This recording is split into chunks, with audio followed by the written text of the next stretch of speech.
zahvaljujući pro kreći rade na kolisi neko žiti našlici i rukčani неприятно.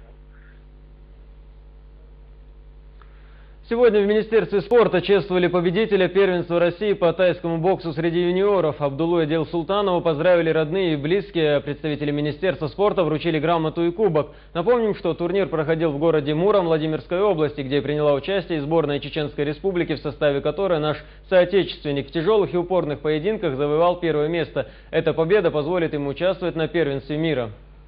Чемпион мира. واقعا تو тренировок сейчас ходим.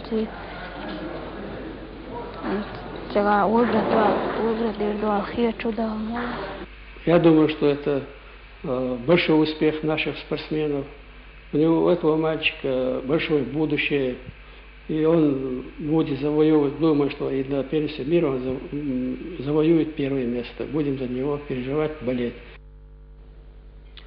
К этому часу у меня все. Я благодарю вас за внимание и прощаюсь с вами. Адекел Шумар Шайл.